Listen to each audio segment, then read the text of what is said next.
This is doctor Arjun. ഞാനിപ്പോൾ വന്നിട്ടുള്ളത് നിങ്ങൾക്കൊക്കെ അറിയുന്ന കാര്യമായിരിക്കും, അറിയാത്തവർക്ക് വേണ്ടിയിട്ടാണ്.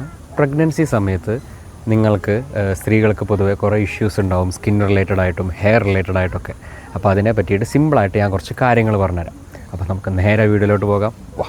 നോർമലി ഈ പ്രഗ്നൻസി സമയത്ത് നിങ്ങളുടെ ശരീരത്തിൽ ഈസ്ട്രജൻ്റെ ലെവൽ ഹൈ ആയിരിക്കും. അപ്പോൾ അതുകൊണ്ട് തന്നെ യൂട്രിൻ ഡെവലപ്മെൻറ്റ് പ്രോപ്പർ ആവാൻ, പ്ലാസൻ്റയിലേക്കും യൂട്രസിലേക്കുള്ള ബ്ലഡ് സർക്കുലേഷൻ പ്രോപ്പർ ആവും. അതുപോലെ ബ്രസ്റ്റ് എൻലാർജ്മെൻറ്റ്, ലാക്ടേഷന് പ്രിപ്പയർ ചെയ്യാൻ, അതായത് പാല് കൊടുക്കുന്ന സമയമാകുമ്പോഴത്തേക്കും ബ്രസ്റ്റ് എൻലാർജ്ഡ് ആവും.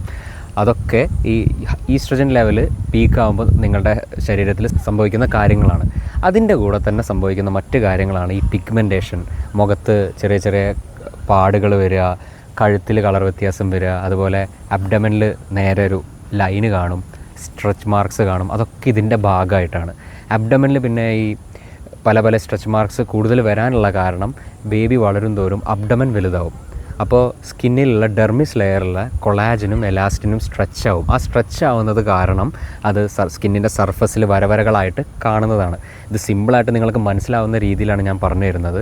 അപ്പോൾ അതുപോലെ തന്നെ ഈ പ്രഗ്നൻസി കഴിഞ്ഞാൽ സിവിയർ ആയിട്ടുള്ള ഹെയർ ഫോള് പലർക്കും അനുഭവപ്പെടുന്നുണ്ടാവും. അതായത് ഈ പീക്ക് ലെവലിൽ ഈസ്ട്രജൻ നല്ല രീതിയിൽ പോയിട്ട് അത് കുറയും. ആ സമയത്താണ് ഭയങ്കരമായിട്ടുള്ള ഹെയർ ഫോള് കൂടുന്നത്. അപ്പോൾ ഇതൊക്കെ നോർമലി സംഭവിക്കുന്ന കാര്യമാണ്. അത് ടെൻഷൻ ആവാനുള്ള കാര്യങ്ങളൊന്നുമല്ല. അത് ഗ്രാജുവലി പ്രഗ്നൻസി കഴിഞ്ഞ് അതൊക്കെ മെല്ലെ മെല്ലെ ശരിയായി വരും. നിങ്ങൾ പ്രോപ്പറായിട്ടുള്ള ഹൈഡ്രേഷനും അതുപോലെ ഭക്ഷണവും ഒക്കെ പ്രോപ്പറായിട്ട് ശ്രദ്ധിക്കുക. ബേബീൻ്റെ വളർച്ചയ്ക്ക് ഗുണകരമാവുന്ന രീതിയിലുള്ള ഭക്ഷണങ്ങൾ കഴിക്കുക, നിങ്ങളുടെ ഹെൽത്ത് നോക്കുക. ആ കാര്യങ്ങളൊക്കെ അത് നോർമലായിട്ട് പോവും. പിന്നെ ഈ സ്ട്രെച്ച് മാർക്സ് ഒരു പരിധി വരെ നമുക്ക് കൺട്രോൾ ചെയ്യാൻ വേണ്ടിയിട്ട് കുങ്കുമാതി തൈലം അബ്ഡമനിൽ അപ്ലൈ ചെയ്തിടാം. അതുപോലെ ബ്രസ്റ്റിലും അപ്ലൈ ചെയ്തിടുന്നത് നല്ലതാണ്. ഒരിക്കലും മസാജ് ചെയ്യരുത്, ജസ്റ്റ് അബ്ഡമനിൽ ആപ്ലിക്കേഷൻ ജസ്റ്റ് അപ്ലൈ ചെയ്തിടുക. അതുകൊണ്ടൊക്കെ ഈ സ്ട്രെച്ച് മാർക്സ് കൂടുതൽ നമുക്കൊന്ന് കൺട്രോൾ ചെയ്യാൻ പറ്റും. അപ്പോൾ എന്തെങ്കിലും ഡൗട്ട്സ് ഉണ്ടെങ്കിൽ ഇൻസ്റ്റാഗ്രാമിൽ മെസ്സേജ് അയച്ചാൽ മതി. ഇനി കൺസൾട്ടേഷന് വേണ്ടിയിട്ടാണെന്നുണ്ടെങ്കിൽ താഴെ കൊടുക്കുന്ന നമ്പറിൽ ഒരു മെസ്സേജ് ഇട്ടാൽ മതി. അപ്പോൾ അടുത്ത വീഡിയോയിൽ കാണാം. ബൈ.